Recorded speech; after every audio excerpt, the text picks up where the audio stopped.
Ishi maqaa keessanii fi waaqoomaan akkasanii godhe. Maqaan koo Burtukaana jedhama. Waldaan Kiyarreessuma.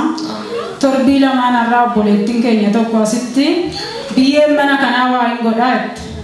Jennaan oshiin biyyeen mana kanaa waa hin godheettu sin hundaafuu waa godhaa biyyee mana kanaa harkatti qabaddaa jedhan. Jennaan waaqayyo kiyya kanas hin danda'a ta'ee tan biyyee mana kanaa kana gidaddee boorsaa harkaan qabu uffata daa'ima kiyyaatitti naqadhee galee. Uffata daa'ima kiyyaatitti naqadhee galee tanaan immoo waggaa 18 da'iisa irratti bishaan bu'ee tanaan hoonan bishaan buusan haroora bishaasa waraabee ongalu sa'unnatii kee kanatti shif jedhee na yaada. Isaan booda eegga waggaa 18tti hoomminaanis nyaadhu hoom bishaanis dhugu dhiibumatu garaa kiyyaana ba'a. Gisuma hundaa jechaadha. Kanarratti immoo garaan kiyya nyaata hundaa na filataa maatii kiyyaa wal ta'uu hin dandeenye. Ati qananiidhaaf jireenyis tolee jireenyi sammaatee nyaata filattaa naan jedhan ani garuu qananiidhaaf hin addu dhukkuba kiyyaafan nyaata filadha. Waan kana ta'eef amma torbii lamaan har'aasan biyyee sana reegalee tan bishaan daa'ima kiyyaa haalaan itti fides hin jira biyyee sana fuudhee galee tan bishaan sanitti naqe. Bishaan sanitti naqee tan akkuma mana geenin teeyye si mana keecha jedhee tana Iyyesuus ne cuudhaa anas hin danda'a anas fayyisa kiyya kana maa daddabaa lubbuudhaa hin danda'a foon daddabaadhee tana manuma keecha jedhee dhuge. Bishaan san biyyuma isa wajjin. Hool dhugu biyyee sun keecha koo biyyeen tokko na seen. Yaa seenu dhukkuba kiyya kana qurxee baasaadhee tanaan hoggaan bisa.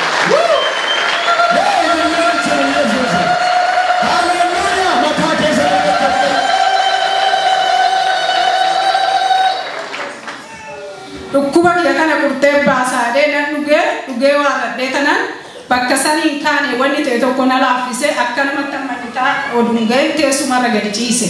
Teessoo roon gadi ciisu wanni ta'e tokko asumaana kaasee agaasii akka talbaa wayii namu cucaata jennaanana waaqayyo gooftaa Yesuus na yaadatte ati durattuu na bira dabarre dogoggora koo taate malee Yesuus miilana na fayya dhukkubni bara guutuu na keechaa ba'an jedha. Abjuu natti fakkaata garuu daquuquma sanitti. Kaza achumaanan irriba san keechaa birir jedhu koon birir jedhu namudde mana fincaanii dhaquun. Jennaan mana fincaanii dhaqee har'ammaa boolloorran taa'u cinaa shiltibeetii taa'ee onna garaa koo keechaa ba'u arguun qaba. Waaqayyommaa dooftora isaatiin na fawwasuu qabeedhee tanaan cinaa shiltibeetii taa'a. Hoon cinaa shiltibeetii taa'u wanna teessuun coggaarraa wayitti mucucaateetuma qoshaashaa waan ta'eetis hin qabu garaa koo keechaa du'u jedhee na bira.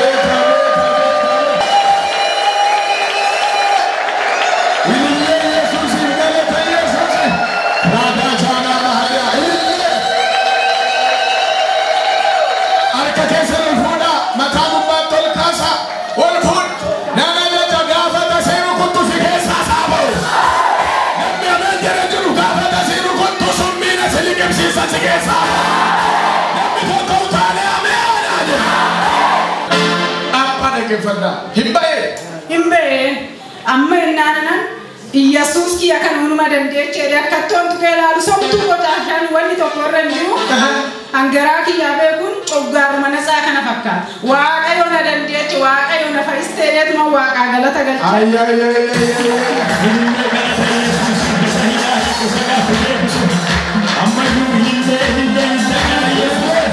ani wati barbare nyaadun tureyu mana namatu naq bakka ollaan hundu natti taqaayama shin koraati naan jedha ani garuu korra'u rakkinni kiyyaa gadaana raanna korraasisu yuumoti ana dhukkuba kiyyatu bakka namaan adda na qooda akaayiin nyaaddu wati fooniin nyaaddu aannan dhugu bakka barbareetti fayyadamuu rakkina addaatan qabee goggaa 18tti laachumaanana bakka waaqayyooti dhukkubni jabaan hin jiru jabaassi bichaan ammaan booda anaamoti ollaan kootiin dhukkubsatun jedhee galata waaqa kooti galchee naffayyee aagaadhaa hojjechaa danda'ama.